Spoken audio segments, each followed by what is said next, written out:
నమో వెంకటేశాయ. సాక్షాత్తు వెంకటేశ్వర స్వామి చెల్లెలైన గంగమ్మ తల్లి గుళ్ళో ఇంత అరాచకాలు చేస్తా ఉన్నారు.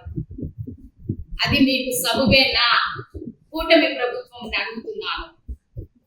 అక్కడ పోయి మళ్ళా మీటింగ్ పెట్టినారు. అది కూడా చాలా తప్పు. ఒక గంగమ్మ గుడిలో మీటింగ్ పెట్టి మాట్లాడడం చాలా తప్పు.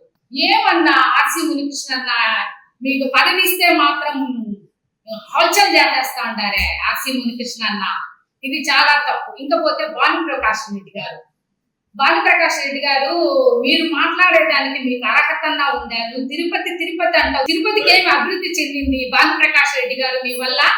ఒక దళారి మీరు గుర్తు పెట్టుకోండి. ఫస్ట్ కొండపైన టికెట్లు అమ్ముకునే దళారివి మీరు మాట్లాడే అర్హత కూడా లేదు మీకు భానుప్రకాష్ రెడ్డి గారు. ఒక మాట చెప్తాను, ఇంత గంగమ్మ గుళ్ళో ఒక అధికారుల పైన అరాచకాలు చేసేది మీకు న్యాయమేనా?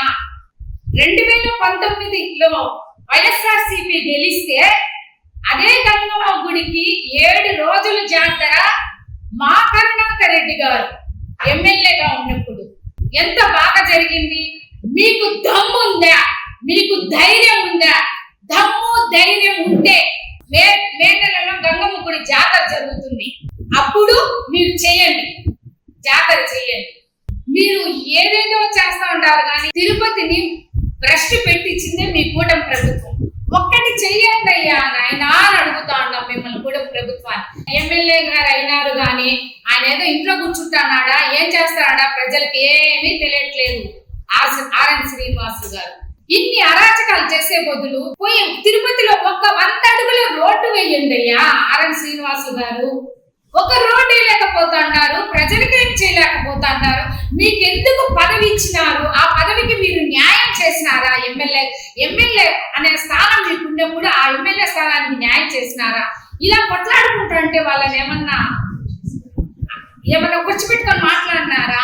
ఇన్ని అరాచకాలు జరుగుతా ఉంటాయే, ఏం చేస్తా ఉంటారు ఈ ప్రభుత్వము అని అడుగుతున్నాను.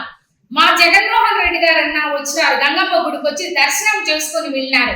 నిన్న వచ్చినారు కదా సీఎం చంద్రబాబు నాయుడు గారు, కొండకు వచ్చినారు కదా. అదే గంగమ్మ గుడిలో ఎందుకు దర్శనం చేసుకోలేకపోతా అంటారు?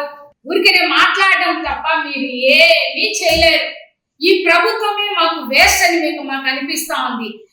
ఎందుకని ఇలాగ మాట్లాడుతూ ఉంటారో తెలియటం లేదు. ఇన్నెందుకు ఒకటే ఛాలెంజ్ చేసి అడుగుతున్నాను. రేపు గంగమ్మ జాతర జరుగుతుంది. గంగమ్మ జాతరకు మీరు 7 రోజులు గంగమ్మ జాతర జరిపించి ఒక రోడ్డు వేస్తే మీరు శభాష్ అని ఉంటారు. లేకపోతే మీరు అనేది ఈ తిరుపతి వాసులు కూడా మిమ్మల్ని ఒక ఎమ్మెల్యే అని కానీ ఒక దళారి కానీ వీళ్ళంతా కూడా మీరంతా వేస్ట్ అని ఇక్కడ తిరుపతి వాళ్ళే అనుకుంటున్నారు. ఇంకొకసారి చెప్పబోతున్నాను. ఇట్ట గంగమ్మ గుడిలో అరాచకాలు చేయడము, వాళ్ళ మీద పడి చేయడము, ఇవన్నీ మీరు చేయకండి. మనస్సాక్షి గుర్తు పెట్టుకొని మీరు గెలిచినాక మీరంటూ ఏం చేయాలా అనేది ముందు గుర్తు పెట్టుకోండి. ఒక రోడ్డు వేయడమా, ప్రజలకి చెత్త ఎత్తడమా? చెత్త చూడుకోండి, ఏ వీధిలో చూస్తే చెత్త ఉంది. ఏం నిద్రపోతా ఉండారా? ఆర్ఎన్ శ్రీనివాస్ గారు నిద్రపోతా ఉండారా? గత ప్రభుత్వంలో ఎట్లా ఉండింది, రోడ్లు ఎలా ఉన్నాయి, ఏమి అనేది మీకు తెలియదా? గత ప్రభుత్వంలో ఎమ్మెల్యే గారు కానీ అభినయ్ రెడ్డి గారు కానీ రోడ్లు క్లీన్ అండ్ గ్రీన్ గా ఉన్నాయి. మీరు వచ్చినప్పుడు ఎలా ఉన్నాయి రోడ్లు కానీ చెత్త కానీ అన్ని? ఇలాగ చేస్తా ఉంటే ప్రజలు ఊరికే ఉంటారా?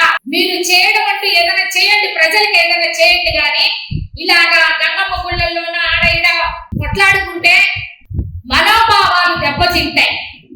ఇదే మీరు చెప్పబోయేది.